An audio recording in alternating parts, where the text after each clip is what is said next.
Well, hi everybody. Welcome back to my channel, and if you're new, welcome for the first time. So today we're going to be talking about being self-reliant and canning, how to do it, saving money, and processing our own food at home, whether you grow it or get it at the farmer's market. So if you've been interested in canning ever, or if you've been canning your whole life, you're going to learn some new ideas and how to store your own shelf-stable food. So stay tuned for some really good ideas, and this is just basic canning basics 101, and we're going to get started. For over 100 years, canning has traditionally been done in glass jars. Today we use lids and rings, the two-piece system. But there's also another method called the WEC system, or the WEC jars, and that is these. So they have rubber seals and they're glass and metal clips. So today we're only going to focus on the two-piece system. These jars are mostly in Europe. If you can find them here, they are amazing. And we'll get into that in a future class here on YouTube. The two-piece system has been safely tested, and it's what we use today. There are minimum failures with the lids and the seals, and these are the easiest to can in either the water bath canner or the pressure canner. Now, whether you have your own garden or you have you go to the farmer's market and you buy food there, or you go to the grocery store even, make sure that your food, wherever you get it, is of the best quality before you can it. And there are two different ways to can your food, and I just went over that a little bit, mentioning the water bath canner and the pressure canner.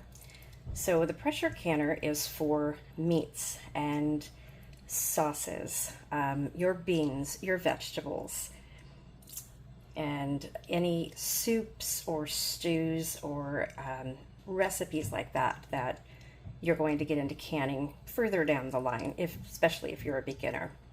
I'm an ingredient canner, so that means that I will can vegetables and stock separately so that I'm able to put them together. I also can whole tomatoes, and my meats are always separate. The exceptions to that are some of my soups. This is chicken soup. I do stews, a whole bunch of different things, chili verde, with pork and chicken. I do multiple things, but when you're starting out, you want to start out really simply, and I always recommend that you start out with water bath canning because that's the easiest to do and less intimidating for most people. So water bath canning, you can make jams and jellies very, very easily. You can whole tomatoes, and you can even do your Italian sauce, like in some of my videos that I show you. So as long as you don't put meat in your sauce and you add some acid to it, such as citric acid or lemon juice, you can water bath can these. So whole tomatoes, you can water bath can. Most fruits, you can water bath can. I have done applesauce, and I've done apple butters. I have done lemon curd. I do lime curds. All of the recipes for those things are up on my channel. If you're new to canning, or you're just beginning to get into canning, you always want to do your research first. So there's a lot of misinformation out there on YouTube and on Facebook and the different Reddit groups and things like that you'll find where they dry can, they don't pressure can or water bath can their sauces, their tomatoes. And honestly, I'm of Italian heritage. My family in Italy made tomato sauce all the time, and they didn't can it. They did it the open kettle method. So science has showed us now that we know so much more about how bacteria and botulism grows in the cans, in the jars, in your food. that we want to do what's safe for our families. Always. That comes first and foremost. So you always want to do your research, learn from a seasoned canner, people that know how to can, and anybody on any of the social media sites here on YouTube, especially, all of us canners that teach in my community teach the safe canning methods. There are some, though, that don't, and you just want to be careful because, again, you're feeding your family these foods. So you want to be safe, first and foremost. The best places to get your information is the Ball Book of Canning, other trusted books, and online at the National Center for Food Preservation. Those are the best sources, not what you're hearing from some people online that really have never even canned before. In addition to knowing what foods are safe for canning, you need to know what foods are not safe for canning. So some of those are dairy, pasta, rice, oats, whole grains, flour, and sugar. Those are not safe for canning, you guys. So any of those things, except for the dairy, can be sealed in a jar. If you buy a lot of flour, bulk, get some jars. You can vacuum seal the jars very, very easily. And it's the best way to do it. If you want to store them, a 5-gallon bucket probably isn't the best to store your rice or your flour. And with whole grains and flour, sugars, rice, you want to freeze the bags first for a couple days and then take them out and put them in your jars and then vacuum seal. So a lot of people will show you that sealing in an oven is like hot sealing, and it'll make your lids go down. It's canned. Not always true. If you put any food, any hot food in one of these jars and put a lid and a seal on it and just leave it on the counter for a few hours, as that jar cools, all of the oxygen in the jar is going to be pulled out because of the heat and the cooling, and your buttons are going to go down and it's going to look like it's sealed. That's not canning. That is not shelf stable. Any of the jars need to be in your refrigerator and kept there for safe food safety. You'll also need to know the processing times for each food. Now, some of these are really, really easy. If you're canning meat, such as chicken or beans, the canning time, the processing time on these for pint jars is going to be 75 minutes. So if you don't have enough chicken or meat or other meat, other beans to fill your canner, you can certainly put these both in your canner at the same time. Now, if you're doing either of these in quarts, so we're talking about meats, in quarts, it's 90 minutes. Now, this is only true of meats and beans. Your vegetables are a different processing time. So you want to be very careful, and you want to do your research before you start canning anything to know what your processing time is for both pressure canning and for water bath canning. What do you need to get started? Well, you need canning pots. You need a pressure canner if you're going to do vegetables or meats or beans, and some sauces, especially if you want meat in them. And you also need a water bath canner to do your jams, jellies, pickles, fruits, butters, things like that. Applesauce, all done in a water bath canner.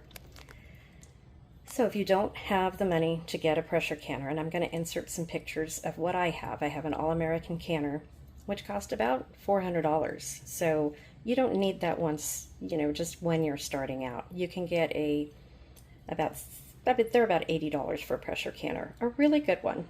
And you can start with that. You don't have to start with an All-American. There are also some tools that you're going to need. You're going to need a jar lifter to get the hot jars out of your canners. You're also going to need a magnet that will pick up your lids for you. if you decide that you're going to warm them. And I'll go over the lids a little bit in person, and in another video we're going to go over it completely. But this is for when the lids are in a pot and you want to pick them up and put them on your jars without touching them. The less that you touch your jars, the least finger oils or anything else will get on to the rim of your jars, because you do need to clean that off to ensure a proper seal. The other thing you're going to need is a debubbler. Now these are mine. These were made specifically for me and my channel, and they have all the measurements right here at the bottom for headspace, and we'll go over that in just a few minutes. You're also going to need a funnel, and this one shows the headspace on the jar as well, and this is one of the best ones. So I'm going to be linking all of this in my video in the description box so that you guys can follow the links and go find these things. They're on Amazon. Except for this, you can get this through me only. When you're ready to process your food, wipe the rim with some vinegar on a piece of towel or on a napkin to make sure that all of the finger oils and the food is off of there. And then when you put your ring on, only make sure that it's finger tight. You don't want to torque that lid down, because that's going to give you buckled lids, and it could cause seal failure as well. And after putting all of your work into these jars with your food and the expense of the food, you don't want to lose any jars. After processing any food, you want to wait until your canner naturally cools before you move your jars. Place them on a towel or rubber mat to completely cool and seal without touching them. Don't move them. Just let them sit for at least 24 hours. Then you can check to make sure that the lid is properly sealed. The way you do that is you would pick up your jar by the rim, by the lid, and make sure that it doesn't come off. You also make sure that the button is pressed down. You can hear that. It'll sound different on different jars, but that's how you tell if a jar is sealed. Once your jar is sealed, you want to wash your jars with soapy water, hot soapy water, and then you want to remove your rings. So you always remove your rings to prevent false seals. And I'm going to put a link to that video in here, because false seals are super important and could be kind of scary.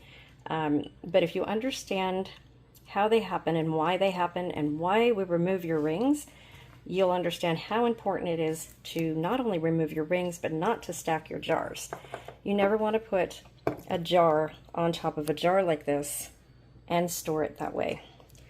You always want to put them in a box, single file, nothing on top. What you can do is put a piece of cardboard on it and then stack. This way, all of the pressure is not on your ring. Some of my favorite lids are 4 jars, which are amazing and superb. And in my video description below, I'm going to give you codes that you can get 10% off. I believe this one might be 20% off. I have to look to get you started. And they're both amazing companies with absolutely good lids. So during the whole COVID epidemic 5 years ago, everybody was using ball and cur lids until they were being imitated on Amazon, and people were getting false lids. They were getting fake lids. And so everybody was looking for good lids, because the lids that were coming that were ball and cur were coming from China, and they were not sealing, and they were super cheap. So you always want to go with a good quality lid and good jars. And both of these companies have both. What are the benefits to canning your own food? So many, you guys. Canning to be self-reliant is the main reason that I started, but also because I want to know exactly what goes into my food. If you look at your canned food from the store, you can see that it's not just one ingredient. So if you get black beans, it's not just black beans and water. It's black beans and preservatives and water. You have to be careful. And your sauce, if you make sauce, take a look at the ingredients. All of them are not great. And your jams, jellies, do the same. There's so much sugar, and there is a way to make jellies and jams with little to no sugar, with a method that I use all the time that I also have videos for. Does canning save you money? It does if you buy your food on sale, or if you grow your own, if you supplement it through farmers markets, if you go to the different farms and talk to them and say, hey, I want 100 ears of corn, or 50 pounds of your Roma tomatoes that I want to can, and they will give it to you. They will give it to you at a bulk price. Always, always ask. Don't be afraid. I'm sure you remember 5 years ago when all of the store shelves were empty. People either couldn't get to the stores, or when they did, a lot of the food was gone, especially the meat, lots of vegetables, staples, things like that. So a lot of people started canning 5 years ago and preserving foods in other ways because they learned. So this is one of the reasons that we want to can and be prepared as well. Having shelf-stable food you can rely on in the future is so important. A lot of people started gardens, raising chicken for fresh eggs, dehydrating fruit and vegetables, making meals in jars and freezer meals, and even adding freeze-dried food to their home storage, as I did. Having more than one way to preserve your food ensures a good variety of foods that you can store. How long do the jars last? They last for years. As long as they're processed correctly and the seals are intact, you are good. Just remember that even under the best circumstances, you may have a jar or two that fail to seal. Simply refrigerate and use those within a few days. Again, look at the link to the video where I show what a failed seal looks like and why it happens. I'm going to show you a few of the tools that I use, my canners, and some of the tools and some of the books that I have. And remember, if you have any questions at all, please put them in the comment section below, and I will answer your questions either in the comment section or in another video. This is going to be a whole series of videos that I'll be doing on canning safety, and it's all beginner canning, so it's Canning 101. So if you're brand new, these videos are for you. And if you just want to get back into canning, these videos are also for you. Safety first. So in upcoming videos, I'm going to be going over some more of the canning basics. So stay tuned, subscribe to the channel, it doesn't cost you anything, and hit that like button and the notification bell so that you're notified whenever I upload a new video to this series or any of my other videos. If you have any questions, please be sure to put them in the comment section below, and I'll either answer them there or I'll answer your comments in the next video. Thank you for watching.